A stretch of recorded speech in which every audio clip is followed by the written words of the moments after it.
কি অদ্ভুত, তাই না? পাওয়া আর হারানোর মধ্যে আমাদের এই জীবন। অনেক সময় অনেক কিছু কাজ না চাইতেও করতে বাধ্য হয় আমাদের এই মন। জীবনে বিভিন্ন সময়ে হাজারো ক্ষত বিক্ষত আসবে, আর সেই ক্ষত বিক্ষতগুলোকে অতিক্রম করে যেতে হবে।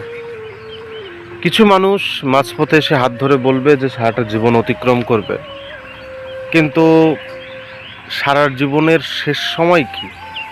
তারা জীবনের শুরুর দিকেই ছেড়ে চলে যাবে, মাঝপথ পর্যন্তও যাবে না।